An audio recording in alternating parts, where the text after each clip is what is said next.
Halo semua, selamat datang di channel kami, Jurnal Harian bersama saya Atika Walu. Bagi Anda yang menyukai pembahasan tentang kasus-kasus kriminal, kami sengaja membangun channel ini untuk Anda. Jangan lupa untuk mendukung channel kami dengan cara subscribe, like, komen, dan share ke media sosial yang Anda punya.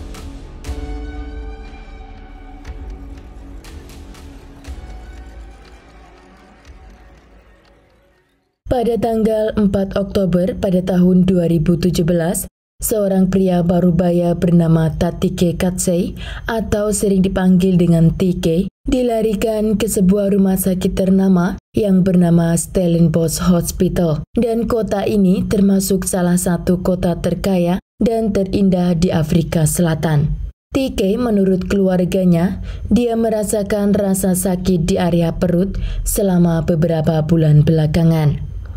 Dan hari itu TK mendapat jadwal untuk melakukan operasi di perutnya. Setelah sampai di rumah sakit tersebut, mereka langsung check-in dan TK langsung dibawa ke ruang operasi.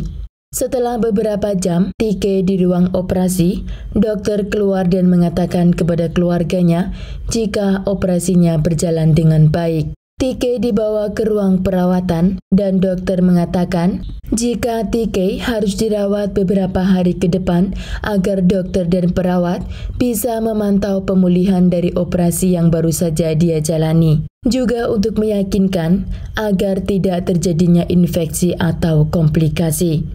Sore harinya pada tanggal 4 Oktober, TK berada di ruang perawatan. Dia masih belum bisa bergerak karena operasi yang baru dia jalani.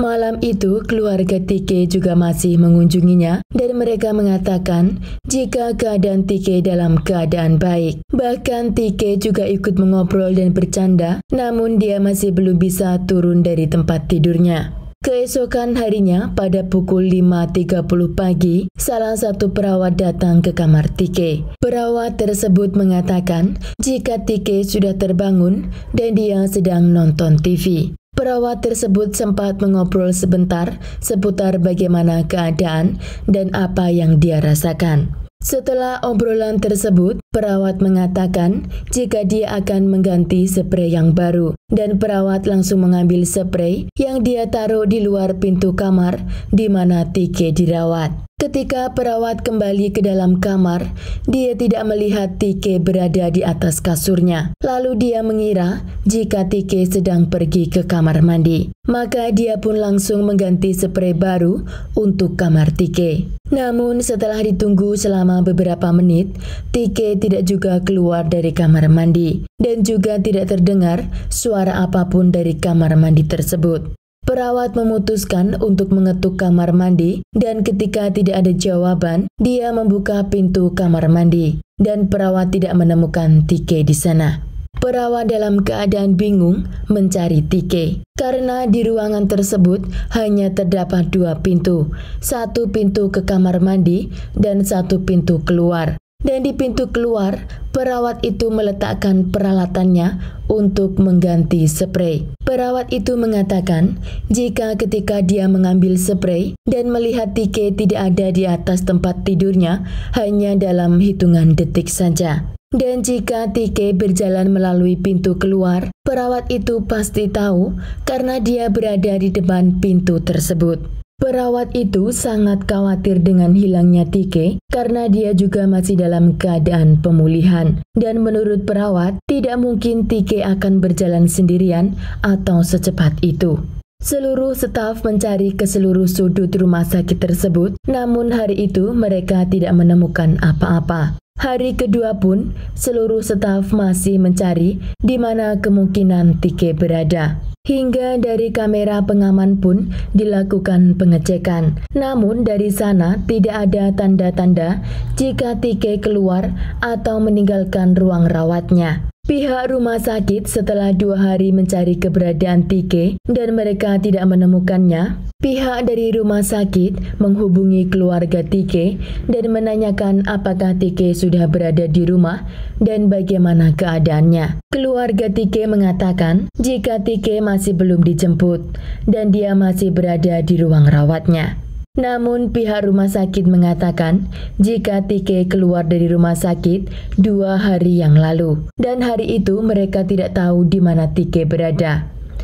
Keluarga Tike sangat kaget mendengar pernyataan dari pihak rumah sakit karena yang mereka tahu Tike masih dalam kondisi pemulihan dan masih dalam perawatan di rumah sakit tersebut. Keluarganya yang merasa khawatir, dia langsung pergi ke kantor polisi untuk melaporkan hilangnya Tike. Polisi dan keluarga Tike sampai di rumah sakit di mana seharusnya Tike dirawat. Dan di ruangan tersebut polisi menanyakan kronologi bagaimana Tike bisa keluar dan hilang. Pihak rumah sakit tidak menjelaskan lebih dalam apa yang terjadi karena mungkin mereka takut jika reputasi dari rumah sakit tersebut tercoreng.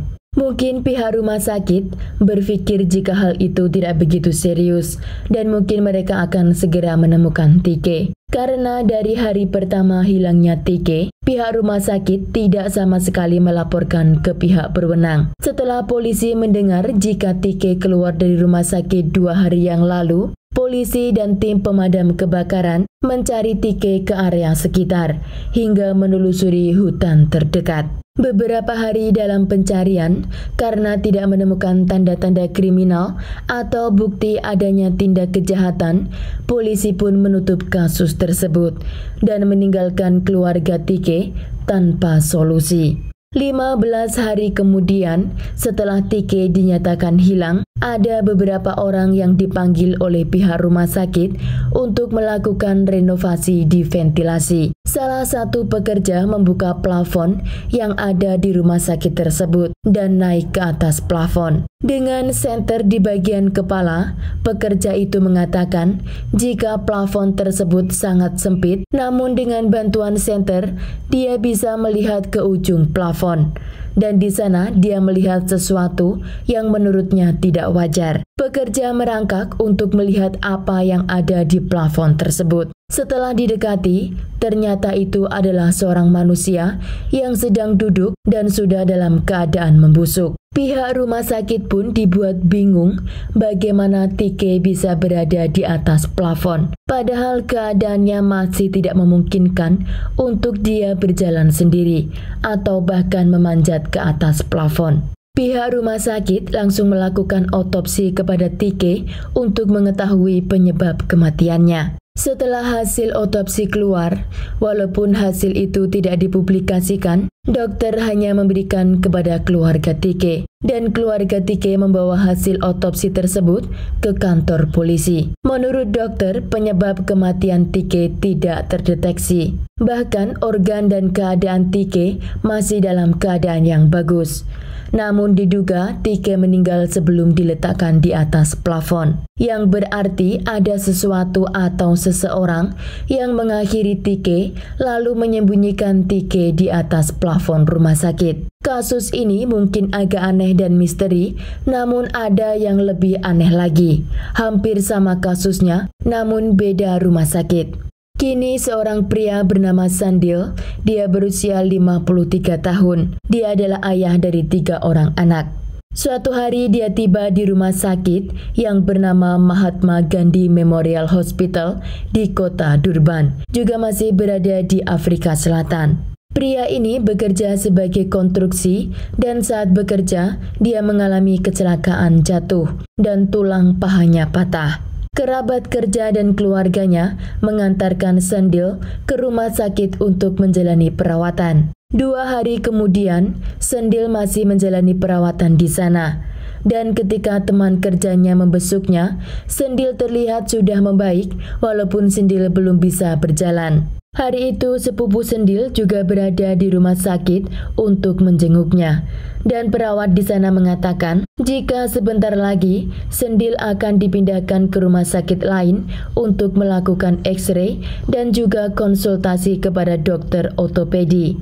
Setelah sepupunya meninggalkan ruangan tersebut, perawat akan mengambil Sandil dan perawat tidak menemukan Sandil di atas kamar tidurnya. Rumah sakit di Durban ini penjagaannya lebih ketat, maka jika ada pasien yang meninggalkan rumah sakit, mereka harus dilakukan pengecekan terlebih dahulu. Karena tidak ada laporan, jika pasien Sendil telah keluar, maka pihak rumah sakit segera mengambil tindakan untuk melaporkan atas hilangnya pasien yang bernama Sendil. Polisi juga pihak rumah sakit segera melakukan pencarian ke semua sudut area rumah sakit dan sekitar area tersebut. Namun mereka tidak menemukan jejak Sendil. 6 hari dalam masa pencarian Sendil, perawat di rumah sakit tersebut mulai mencium bau yang sangat menyengat. Dan salah satu pengurus di rumah sakit tersebut mencari dari mana asal bau yang tidak sedap itu. Pengurus tersebut membuka sebuah kloset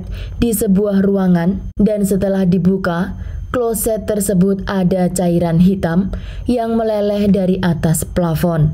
Setelah dibuka plafon tersebut, ternyata cairan hitam berasal dari tubuh Sendil yang berada di atas plafon. Dokter dari rumah sakit tersebut juga melakukan otopsi kepada tubuh Sendil, namun hasil otopsi tidak dipublikasikan. Begitu juga ketika keluarga Sendil dimintai keterangan bagaimana hasil dari otopsi, keluarga tersebut tidak berkomentar apa-apa. Dalam kurun waktu 2 tahun di Afrika Selatan, terdapat 2 pasien yang tidak mungkin berjalan sendiri atau karena kondisi mereka di rumah sakit ternama hilang dan ditemukan dalam keadaan yang tidak masuk di akal. Ada komentar dari publik yang mengatakan jika mereka berdua telah menjadi korban pembunuhan dan jasadnya disembunyikan di atas plafon. Ada yang beranggapan jika itu adalah fenomena yang dimana ada sesuatu yang mengambil tubuh mereka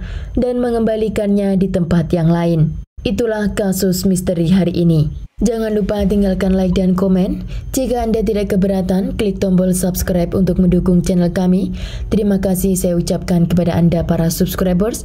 Sekian, sampai jumpa di kasus berikutnya.